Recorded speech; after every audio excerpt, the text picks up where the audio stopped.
I have the great privilege of being able to talk with you all about design. We've talked about the word a lot, but we haven't yet defined it, have we? Of course, many of you in this room have a relationship with design already. So I just want to start with a show of hands. How many in this room consider themselves a designer either formally or informally? Good, all right. What do you think? Is that like 30, 40%? I'll just confidently say 35%. All right, how about people who are leaders that have consumed design in some way, either partnering with designers or hiring designers or who have activated design through their organizations? I'm gonna say 30. All right, good, okay.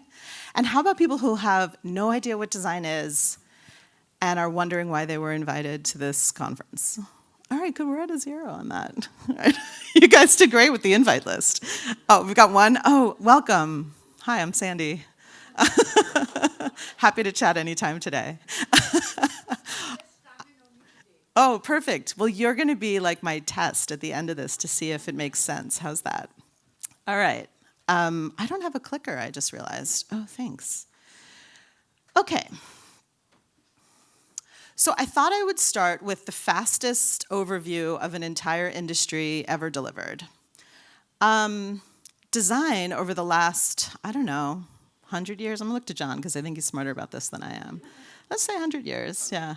Has gone through a major evolution from design to essentially, I'm just gonna use words that are awkward right now, but essentially some kind of human-centered design to essentially getting to principles of, say, design thinking. So what does that even mean?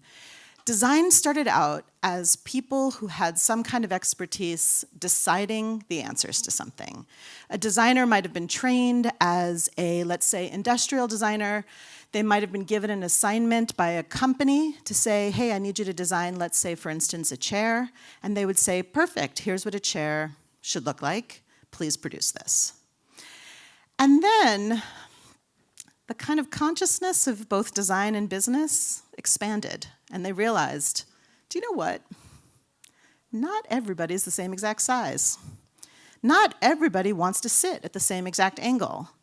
And so actually, we can do even better with our design if we think about what do people need.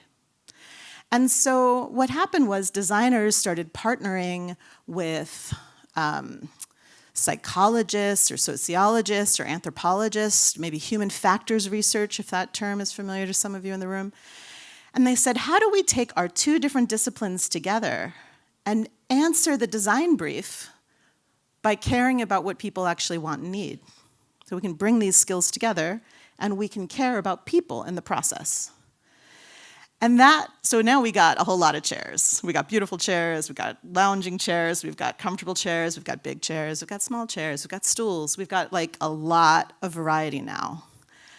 And then what happened is designers were like, hey, you know what? Do we really need a chair?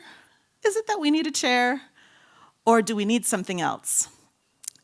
My leader has defined this space of opportunity, but I'm creative enough that I can see that there's even more opportunity. So I'm gonna take my design skills and move them upstream. Not what I deliver, not the industrial design, but the thinking of a designer to say, do we really need another chair or do we just need, say, let's say, like a better way to sit, right? So it went upstream to then helping business leaders think even about the opportunities of what they're creating. So over these last many decades, design has become increasingly conscious and increasingly abundant and increasingly strategic. Designers who raised their hand at the beginning, anybody want to throw a stone at me? Does it generally feel right? I get some nodding. I got some nodding. Anybody shaking their head no? Kind of the trajectory, probably incomplete, but enough for the morning. Because what I really want to talk about is the future. But you can see the future comes out of a trajectory. And design started very selfishly. I'm an expert, I know what to do, I'm making the chair this way. And then design got curious and said, actually, what do you need? What's the shape you need for a chair? What's gonna make you comfortable? And then it said, how can I help you with your sitting? Not even just the chair. Sorry, where's my crew? Oh, Param, okay. I just POMA'd the chair. Okay, so that's some of the basics. So over the last few decades, design has absolutely exploded. It's not just that we have an industrial designer and a human factors designer figuring out the configuration of that chair. We have, like, off the top of my head, I made a quick list of design disciplines that I could even think of. I started with graphic design because, by the way, that's my background. But we've got graphic design, industrial design, product design, interaction design, UX design, UI design, service design, design research. Those feel like pretty good baselines. These days, we're getting into like even more interesting, complicated fields of design. Like we've got food design, we've got behavior design, we've got bio design, we've got speculative futures design. There's all types of expertise now that's being applied through design, which is really exciting because when we bring these different talents together, we see things that we've never seen before, and we can create new innovations on problems that we've never even addressed before, where we've thought about that we actually have agency and control to shape the world around us. So, design is being applied in so many different ways. We have all of that intelligence, all of those skills, all of that creativity. So what kinds of questions are designers working on? We're still working on the design of communication, maybe forms, maybe aesthetics. But there's also products, services, and experiences. How many of you are working on one of those two categories? Yeah, okay. We've got design of strategies, spaces, processes, systems, starting to get into the things themselves, but the enabling environment. Who's working on stuff like that? Yeah. And then we've got some of the furthest edges right now, I think, around like the design of business models or organizations or operations or policy or government. It's like the defining space of the context. Who's working on things like that? Yeah, we've got a cool set of people in this room. There's even more, by the way. I don't promise to be comprehensive, I promise to start the conversation. So there is a common core to all of this, which is why the word design gets appended to all of these different disciplines. There's a common set of principles that make us all designers.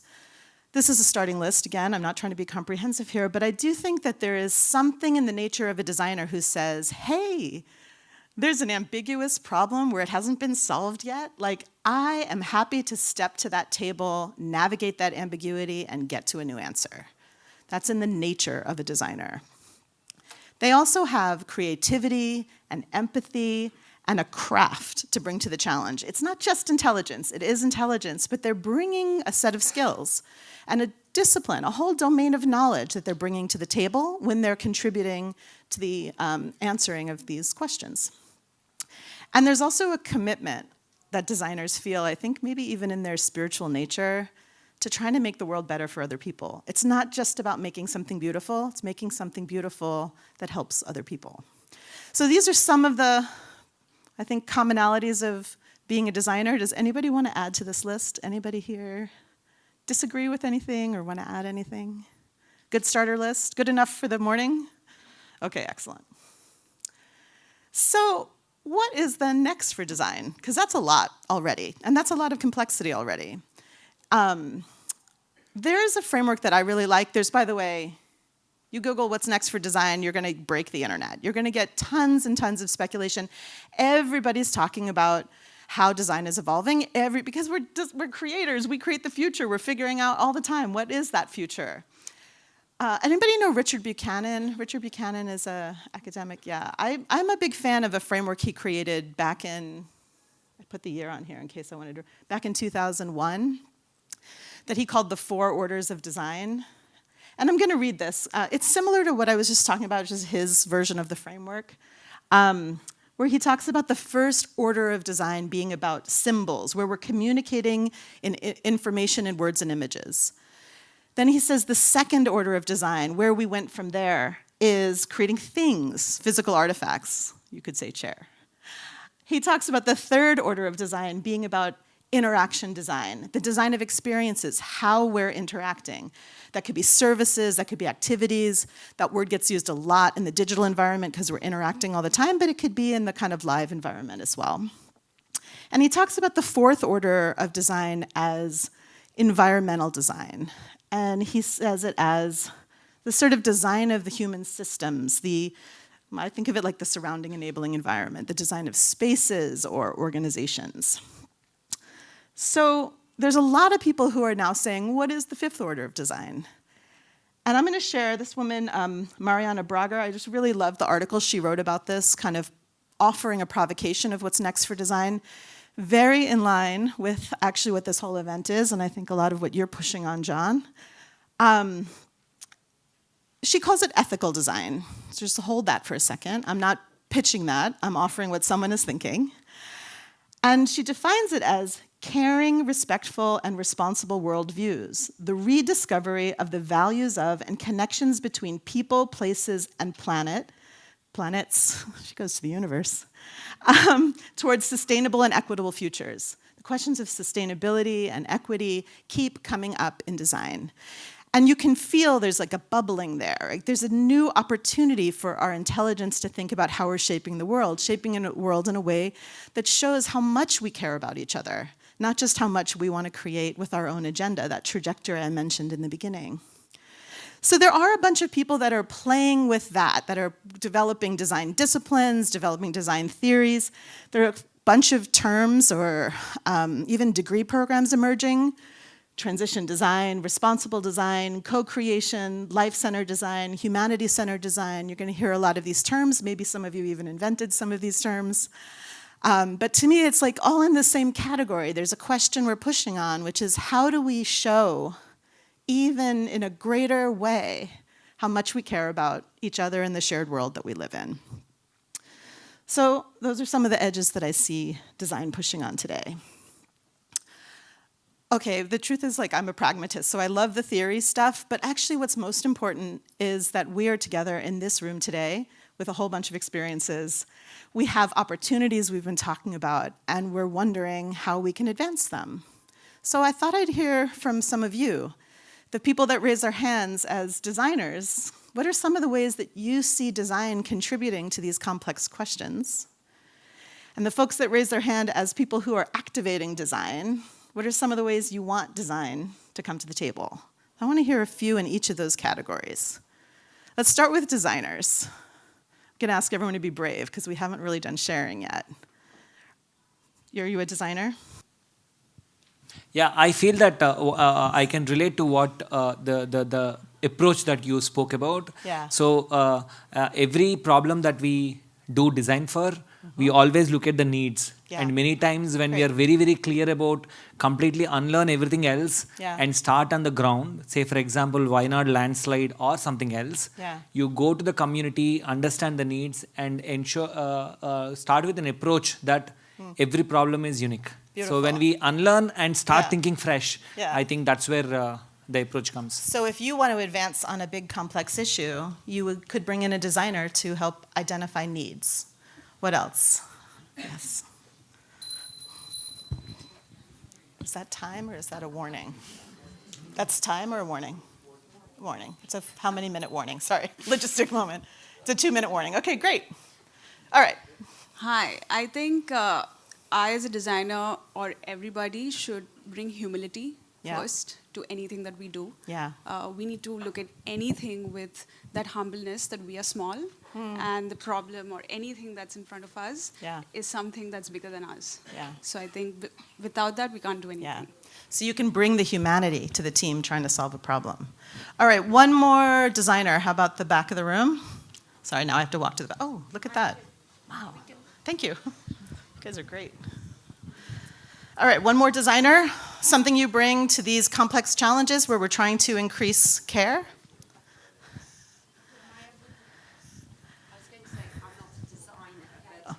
Maybe in your sort of definition, perhaps I am. So yeah, I accept.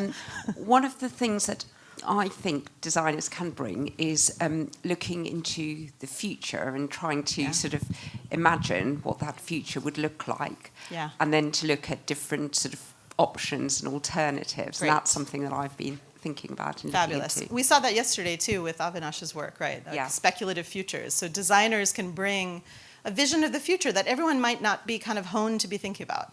I want to hear one or two comments from people who consume design in some way or activate design in some way. Why do you bring designers to the table? Yeah. I'm sorry, I'm still at the last question. Okay. I'm a structural engineering designer. Nice. I design buildings, bridges, airports for I didn't have that up there. the impacts of, I noticed that, for the impacts of natural elements. Yeah. And because of climate change and the kind of ideas that all of you are bringing to the table is something that I would like to take back and incorporate in my engineering design. Oh, nice. So we have climate resilient infrastructure. Very nice. That is my Thank you. takeaway from here. Thank you. What does that bell mean? Okay, one more. Anybody who activates design, if you've hired designers, you bring designers into problem solving. I want to hear why you've chosen to bring designers in. Yeah, hi. Working in a government system, and we have had designs to give digital solutions. The problem with digital solutions is that they create solution for problems that didn't exist. And then the problems that actually existed were not resolved. Especially the digital solution designers do not keep in mind that the end users are somebody who is probably illiterate or possibly may not have that kind of user interface that usually the common digital solutions like Facebook, for that matter, and Instagram provides. So we have had massive problems of end user interface, which is not an urban population, but a rural population, and it has gone to bonkers. So yeah, I mean, I am an agnostic to digital designers, because please solve problems, don't create them. Thank you. Okay. All right. Well, all of that's great framing, I think, for the rest of the afternoon, where we're going to keep looking at opportunities and be thinking about how we can activate design to help advance solutions. All right. Thank you. I'll see you later.